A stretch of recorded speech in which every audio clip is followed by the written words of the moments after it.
in the small magic town of Mascota, and we're going to be spending the next couple of days in the magic towns in the region. Right now we are at the Templo Inconcluso, built in the 19th century.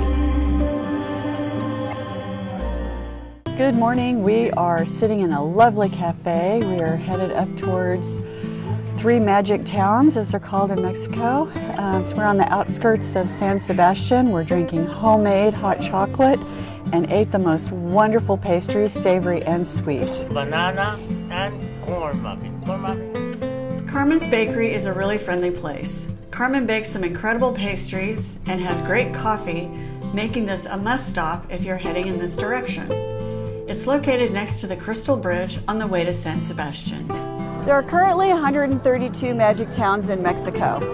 Pueblos magicos is an initiative that was launched by the Mexican Tourism Board in 2001. It encourages tourists to see what other small towns are like, to enjoy the rural Mexican life. In order to be considered a magic town, a place must meet certain criteria. This can include things like a glimpse at natural beauty, cultural richness and tradition, folklore, historical relevance, or offer a unique cuisine. The Pueblos Magicos initiative has been extremely successful.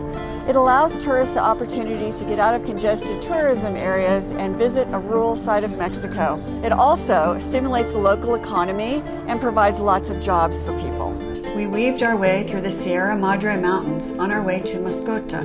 We're really excited to finally be visiting our first magic town.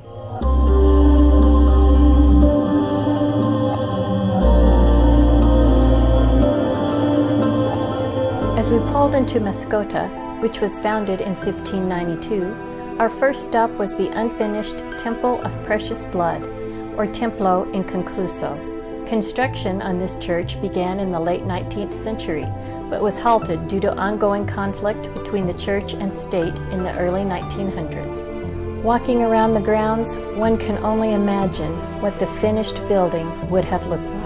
The altar that would have been housed in the church is located in the adjacent monastery.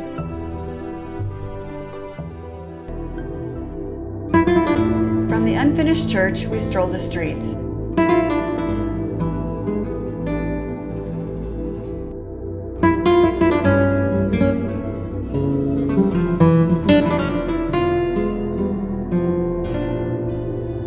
Mascota is a charming little town with colorful buildings made from adobe, many that are hundreds of years old.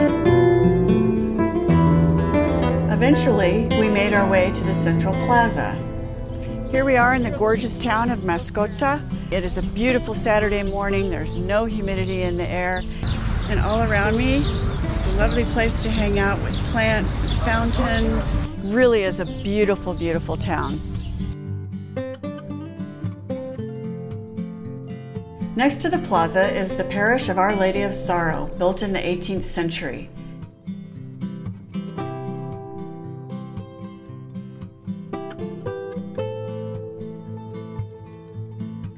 The inside of the church is spectacular and an absolute must-see if you are to visit Mascota.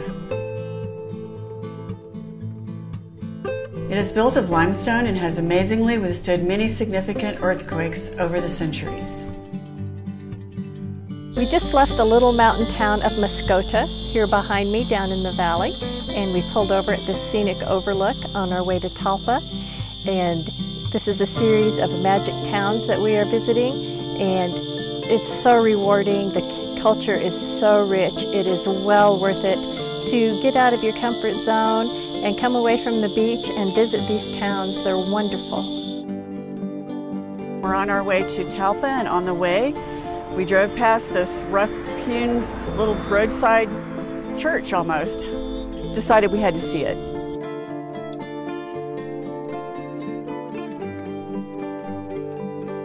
After about an hour, we came to the edge of the escarpment, looking down on the town of Talpa de Allende. From here on the hill, you can climb all the way to the top of the Chapel of the Cross of Romero to get a nice panoramic view of Talpa. It's a little crowded at the top, but the view was great.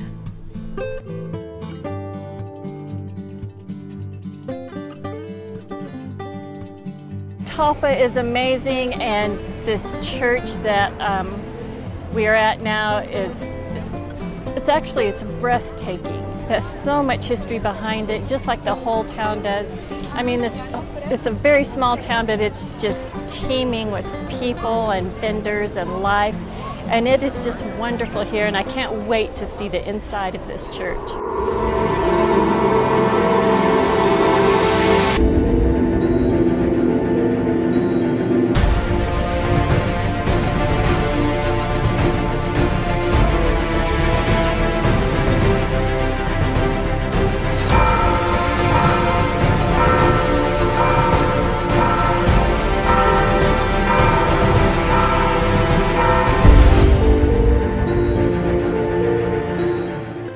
The local indigenous people became Catholics, and they wanted to pay tribute to the church, and they made a very small virgin out of just local materials, plant materials, and presented it to the priest, and it sat on the altar for many years. And then when a new priest came and took the church over, he wanted to put a new virgin in and bury that one on the premises. And legend has it that on the day that they were going to bury this effigy of the Virgin, there was a bright flash of light, and the Virgin replica was renewed. And it is considered a miracle that happened here. And the same Virgin that the local people made centuries ago still sits inside of this church. Every year, as many as 3 million pilgrims from all over Mexico and other countries walk the 117-kilometer path to Talpa de Allende.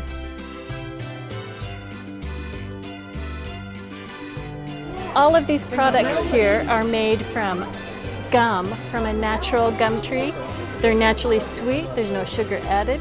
They form them into all these flowers, little hats, toys, bicycles. Walking the streets here, there is a constant smell of candy and other wonderful treats in the air. Talpa is a sweet lover's paradise, and the streets are lined with small candy factories and stores. We are at a candy factory where they are making typical candy made from guava. Guava is a tropical fruit, and it tastes delicious. It's got somewhat of a tangy taste to it.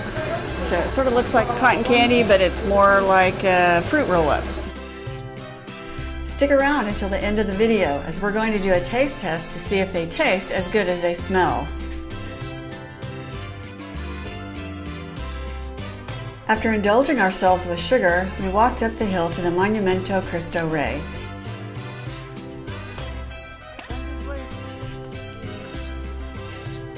This is a great place to get a view of the town and the surrounding mountains.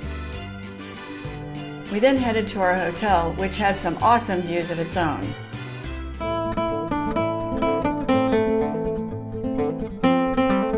In the morning, we headed to San Sebastian del Oeste, which is located 4,800 feet up in a beautiful pine forest. This place felt like a fairy tale. It is a maze of cobblestone streets and adobe buildings. As elsewhere in Mexico, there is a beautiful little church. The Church of San Sebastian was built in 1608 in Baroque style and is beautifully painted on the inside. At its peak, around 1900, there were 20,000 inhabitants. Now the population is closer to 1,000.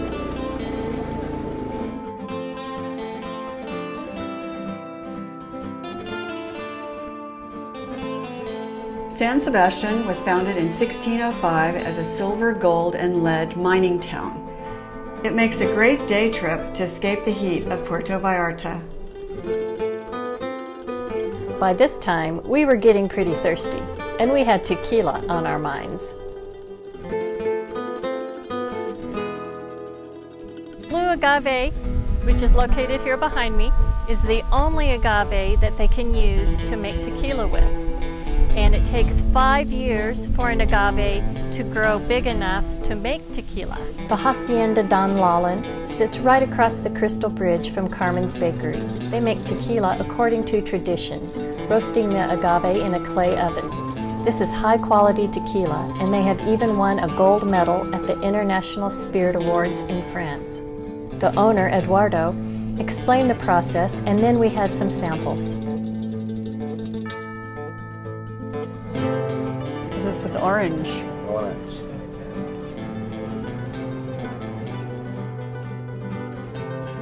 Coffee-flavored tequila. And this is all that we Chocolate, vanilla, produce delicious.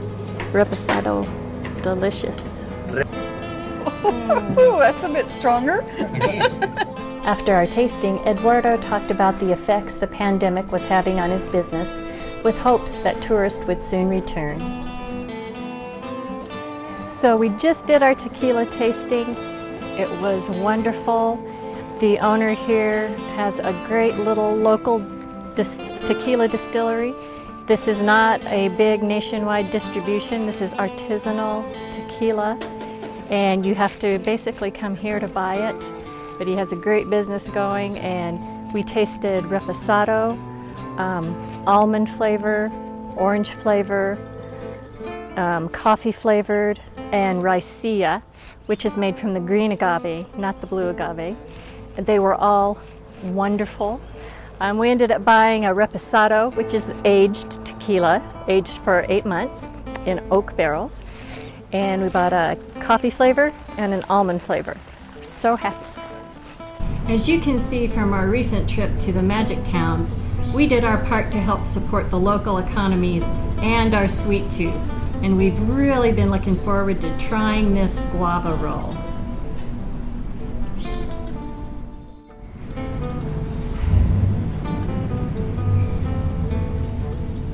Tastes just like a guava. It's really good. Sweet and tart.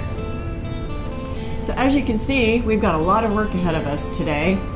So please hit that like button and subscribe to our channel. Until next time, we're over the hill and far away.